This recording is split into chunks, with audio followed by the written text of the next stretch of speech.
Bienvenue à la grande édition de Rwanda TV. Tout de suite, les grands titres. Environ 200 délégués, membres du Forum pour la paix et la réconciliation dans la région des Grands Lacs ont visité ce mardi le centre chargé de la réintégration des ex-combattants Sizamusanze au nord du Rwanda. Les réfugiés hébergés par le Rwanda au camp de Mahama à l'est du pays saluent le soutien du gouvernement rwandais qui leur a permis de devenir autonomes grâce à l'élevage moderne de vaches. Plus de détails dans cette grande édition. Et la direction du parc national de la Kagera a annoncé que le nombre de visiteurs payants en 2025 a augmenté de 8%.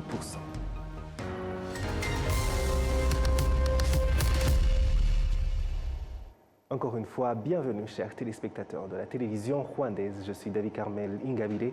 C'est une joie de vous retrouver. Je vous le disais en titre, environ 200 délégués membres du Forum pour la paix et la réconciliation dans la région des Grands Lacs ont visité ce mardi le centre chargé de la réintégration des ex-combattants Sizamusanze au nord du Rwanda.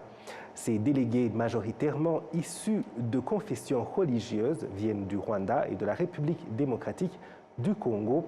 Leur visite vise à observer comment les anciens combattants du groupe terroriste FDLR, composé notamment de personnes impliquées dans le génocide perpétré contre les Tutsis au Rwanda, ainsi que d'autres groupes armés opérant dans les forêts de l'Est de la RDC, sont accueillis à leur arrivée au Rwanda et comment ils sont réinsérés dans la vie civile. Le secrétaire général de la Commission rwandaise de démobilisation et de réintégration, RDRC en sigle, Musoni Francis, affirme que le Rwanda accorde une grande importance à bien les accueillir, à les réconforter, à restaurer leur confiance et à renforcer l'unité et l'identité nationale et à veiller à ce qu'ils puissent vivre dignement dans leur pays. Le forum est composé de 140 Congolais et de 60 Rwandais issus de différentes confessions religieuses des deux pays. Vous suivez la grande édition sur la télévision rwandaise.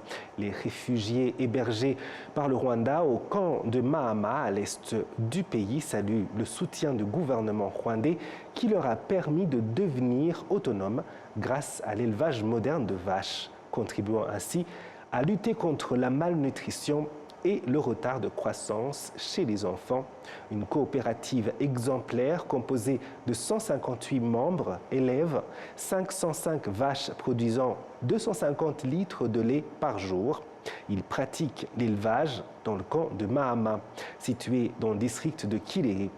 Ils affirment que cette activité leur a permis de trouver des solutions durables, surtout après la réduction des aides des organisations internationales en charge des réfugiés. Ils soulignent également que cet élevage a contribué à combattre la malnutrition et le retard de croissance au sein des familles. Le ministère en charge de la gestion des urgences, MINEMA, indique que ce programme d'élevage fait partie des projets visant à faciliter l'intégration et l'inclusion des réfugiés dans la vie nationale. Le camp de Mahama abrite plus de 72 000 réfugiés originaires de 14 pays, la majorité venant du Burundi et de la République démocratique du Congo. Tous s'apprêtent à totaliser 11 années passées dans ce camp. On vous l'a dit, en sigle, la direction du parc national de la Kagera annonce que le nombre de visiteurs payants en 2025 a augmenté de 8%, ce qui a entraîné une hausse de 5,4% des revenus générés par le parc, dépassant ainsi les 6 milliards de francs rwandais. Le nombre de visiteurs rwandais a également connu une progression. Un reportage de Jean-Benoît Michel, lu par Solange Oumoulerwa.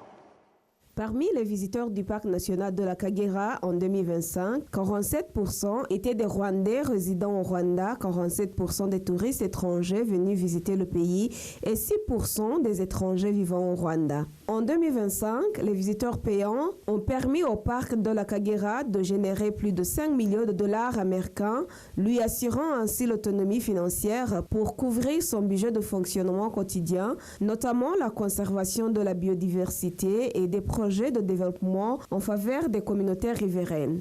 Par ailleurs, en 2025, le média américain National Geographic a classé le parc national de la Kagera parmi les 25 destinations incontournables à visiter en 2026, une reconnaissance qui a eu un impact positif sur sa visibilité internationale. L'année dernière également, le parc de la Kagera a accueilli 70 rhinocéros blancs en provenance de l'Afrique du Sud, venus s'ajouter à ceux déjà présents, renforçant ainsi la position du Rwanda en matière de conservation de la biodiversité, notamment des espèces menacées. Après leurs arrivées au Rwanda, 3 de ce nouveau rhinocéros ont rapidement mis bas, portant le nombre total de rhinocéros du parc à 159. Parmi les grands mammifères les plus recherchés au Rwanda, le parc de la Kagera abrite également des éléphants, des lions, des buffles et des léopards. Le responsable du département de la conservation au sein du Rwanda Development Board, Eugène Mutangana, souligne que ces grands animaux jouent un rôle déterminant dans l'augmentation du nombre de visiteurs. Parmi les revenus générés en 2025, plus de 555 millions de francs rwandais ont été consacrés au soutien de 1200 membres de coopératives riveraines du parc, principalement engagés dans l'apiculture. Par ailleurs, le recensement de la faune se poursuit dans le parc. En 2025, il a permis d'identifier plus de 11 000 petits insectes appartenant à 114 espèces, dont 17 nouvelles espèces. Passons cette fois-ci à la santé. Le ministère rwandais de la Santé a acquis 7 nouvelles machines destinées au diagnostic des maladies du sang. La directrice du département des services médicaux au sein du centre biomédical du Rwanda, Dr Mukagatare Isabelle, a indiqué que ces machines dotées d'une technologie de pointe ont été déployées dans des hôpitaux provinciaux, dont 5 hôpitaux universitaires de niveau secondaire. Elles contribueront à renforcer les capacités des laboratoires déjà existants dans le pays. Elle a ajouté qu'elles devraient permettre d'accélérer le diagnostic des maladies hématologique et de consolider le programme du Rwanda de surveillance et de lutte contre la résistance aux antimicrobiens afin de promouvoir la santé publique. Des experts en planification des infrastructures venus de plus de 20 pays africains examinent conjointement les moyens de rapprocher les populations rurales du continent des réseaux de routes de désert afin de faciliter les échanges commerciaux et la mobilité. Jean-Benoît Michel et Bosco Cuisera. À travers le Rwanda, les routes de dessert totalisent plus de 4200 km et la réhabilitation se poursuit. Dans le seul district de Gasabo, 100 km seront construits entre 2026 et 2030. Parmi ces projets figure la route Kajivuba-Rutunga d'Ikomerondera, longue de 27 km, dont les usagers espèrent qu'elle stimulera le commerce. Si cette route est construite, nous nous développerons beaucoup plus, car, comme vous pouvez le voir, cet endroit est poussiéré. Par exemple, en tant que commerçante, au bord de la route, mes marchandises sont souvent couvertes de poussière et je dois constamment les nettoyer. Un autre problème est que le développement ici est lent, parce que la zone est PPP+. Beaucoup de gens disent que c'est loin et que le transport est cher. Mais si la route est construite, le transport deviendra plus facile.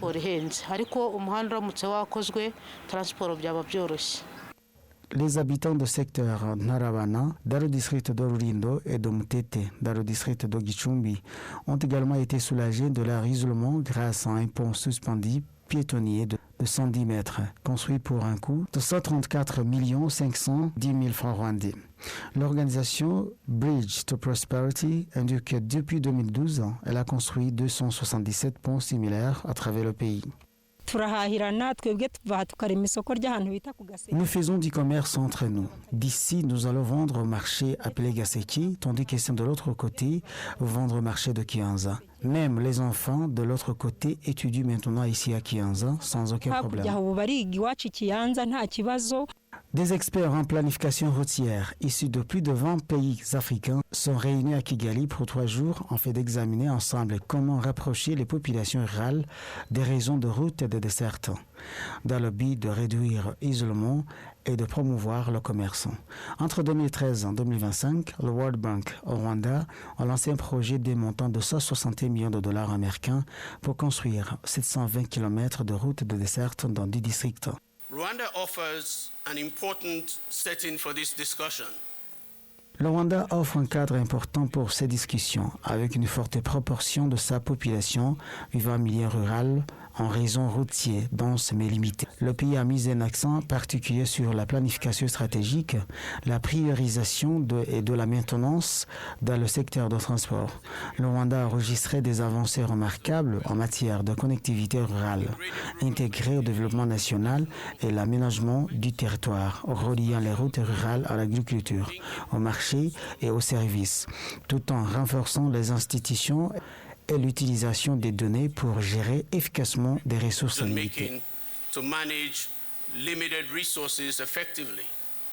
Les routes de desserte contribuent à la hauteur de 7% produit intérieur brut du Rwanda, en raison de leur rôle dans la facilitation des échanges commerciaux. Le ministre des Infrastructures, Dr Jimmy Gasore, a affirmé que le gouvernement déploie d'importants efforts pour les développer davantage. Renforcer la connectivité rurale est fondamental pour assurer une sécurité alimentaire résiliente, dynamiser le commerce régional et créer des emplois, en particulier pour les jeunes et les femmes. Au cours des 3 prochains jours, j'encourage les participants à s'engager activement dans les discussions, les sessions techniques ainsi que les leçons tirées. En regardant vers l'avenir, le Rwanda réaffirme son engagement à veiller à ce que tous les Rwandais et résidents soient connectés aux services essentiels et aux opportunités économiques. Les participants à la conférence Planification de la connectivité rurale en Afrique soulignent que les routes de desserte sont souvent suivies par d'autres formes de développement, telles que l'accès à l'électricité, à l'Internet et une plus grande mobilité des personnes à la recherche de divers services. Les participants visiteront également certaines routes rurales construites dans différentes régions du pays, notamment dans le district de Gakenke. Jour J-5 avant la 18e édition du Tour du Rwanda. La course aura lieu du 22 février au 1er mars 2026. Les coureurs parcourront une distance totale d'environ 993 km répartis sur 8 étapes. Avant de parler de cette course, revenons sur l'histoire du vélo dans la tradition du Rwanda. Introduit par les colons vers 1950, le vélo était autrefois un symbole de prestige et de richesse au Rwanda. Il servait principalement au transport des biens et de produits alimentaires. Progressivement, il est devenu un sport. Les premières compétitions limitées locales ont pris une dimension plus formelle en 1984, lorsque des employés du ministère des Sports alors ont enregistré officiellement la Fédération rwandaise de cyclisme auprès de l'Union cycliste internationale. Dès lors, les compétitions commençaient à se structurer. En 1987, des cyclistes rwandais participaient pour la première fois aux Jeux africains. C'était au Kenya. La fédération lance ensuite le Tour du Rwanda en 1988, marquant le début de la reconnaissance nationale du cyclisme comme discipline sportive.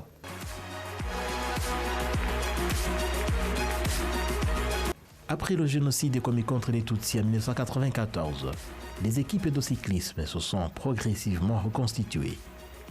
En 1999, l'équipe nationale rwandaise participe aux Jeux africains à Johannesburg, en Afrique du Sud. 10 ans après, le Tour du Rwanda est intégré au calendrier international de l'Union cycliste internationale. Ce fut un tournant marquant l'ouverture du pays aux compétitions internationales et la diffusion des courses à la télévision. Le Tour du Rwanda ne cesse de grandir, attirant des cyclistes africains et internationaux. En 2019, il est promu en catégorie 2.1 de l'Union cycliste internationale, devenant la course la plus prestigieuse du continent. Kigali et les collines rwandaises s'illustrent désormais sur les chaînes de télévision du monde entier. Cette croissance a été accompagnée par des investissements dans les infrastructures. Le centre Africa Rising de Musanze a été créé pour développer le cyclisme au Rwanda et en Afrique. Il a joué un rôle clé dans le rayonnement du Tour du Rwanda. Le vélo est devenu un outil de promotion de la santé et du tourisme.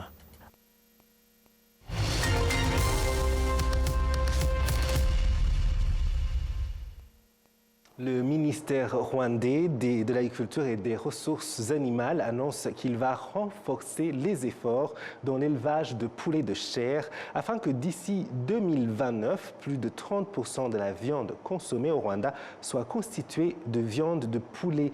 Cette orientation plutôt repose sur le fait que les poulets se reproduisent rapidement, peuvent être élevés sur de petites surfaces et ne nécessitent pas un capital important pour démarrer l'activité. Le directeur en charge de l'élevage dans ce ministère nous explique la mise en pratique de cette politique. Suivez-le. Nous avons des poules à viande et des poules pondeuses.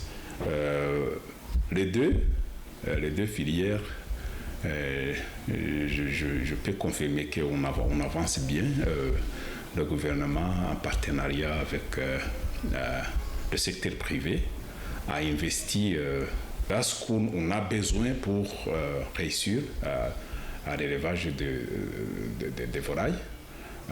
On commence par assurer la disponibilité de la génétique requise, je vais dire des poussins qui vont grandir, qui vont croître vite. Aussi, ce partenariat, avant on importait les poussins d'un jour, mais aujourd'hui on enregistre, on recense dans le pays plus de 7 compagnies privées qui sont spécialisées. Ce sont des écroseries, donc les fermiers ils s'approvisionnent auprès de ces écroseries-là spécialisées. Alors ça c'est numéro 1, avoir des poussins de qualité. Numéro 2, c'est la disponibilité d'aliments de qualité. Aujourd'hui, dans le pays, nous avons plus de 10 usines qui produisent des aliments de qualité pour les animaux, mais dans le cas présent, des poules.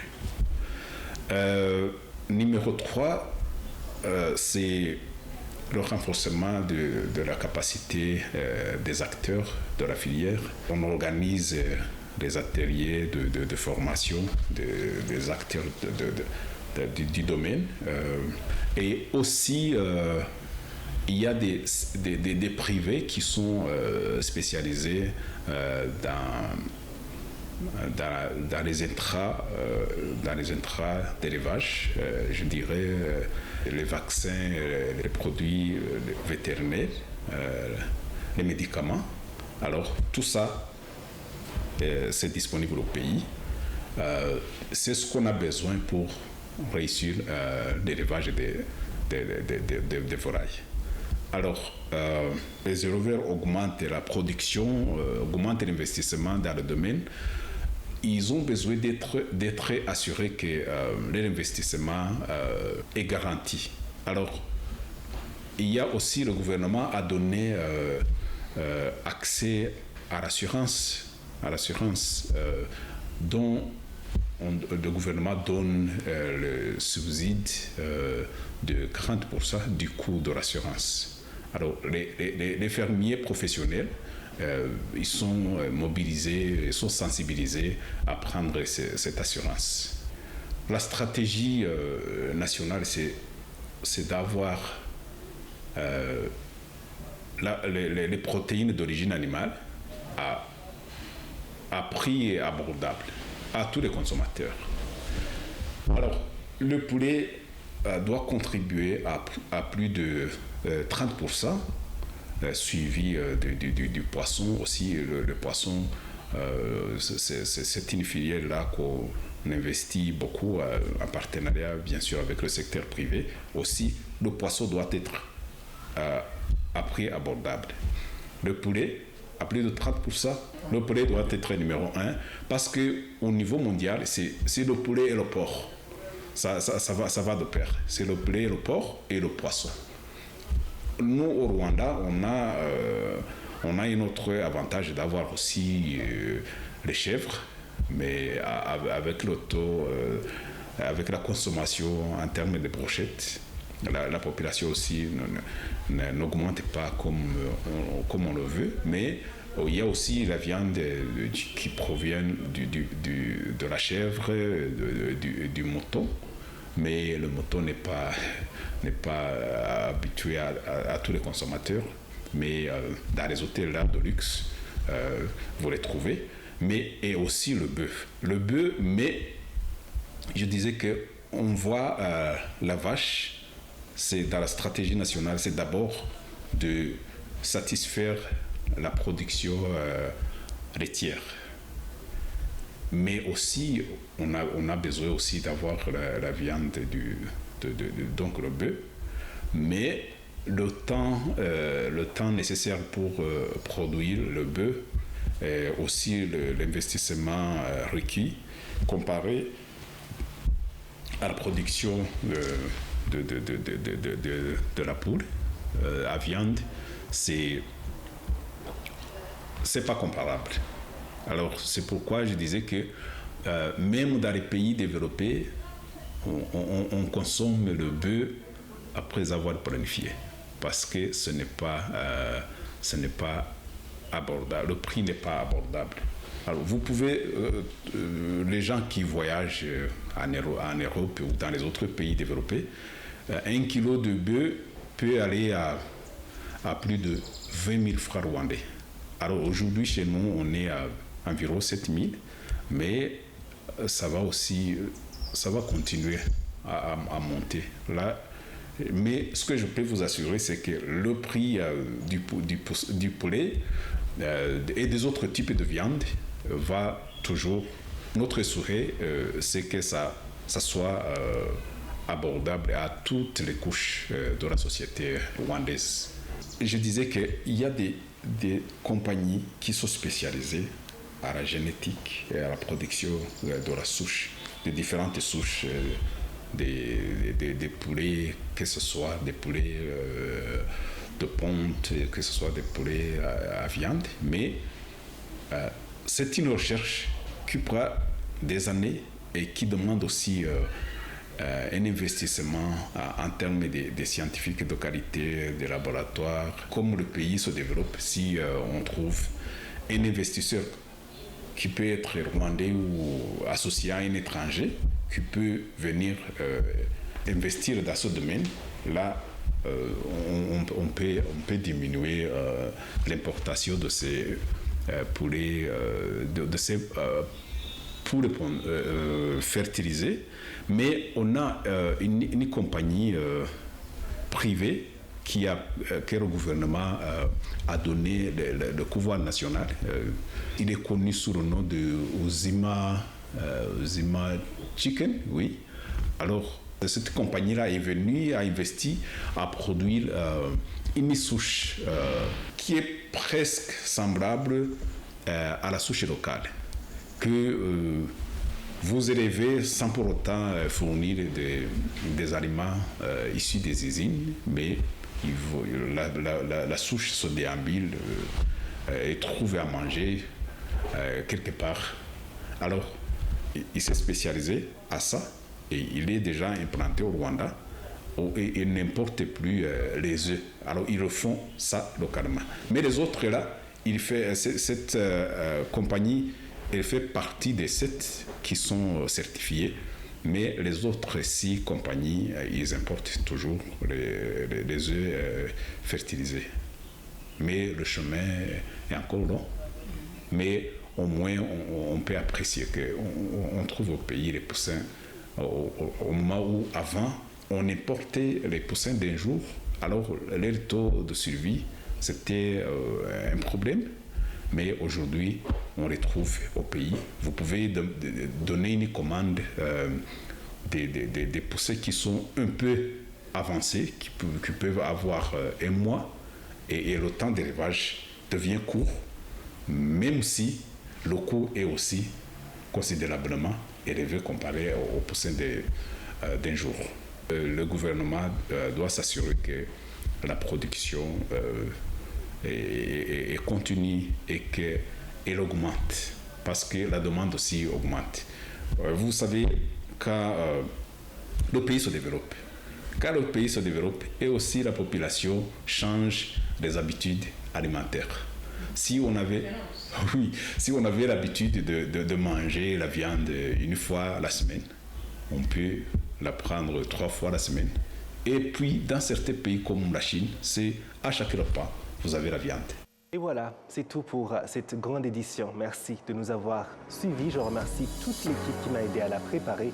Au plaisir de très bientôt vous retrouver.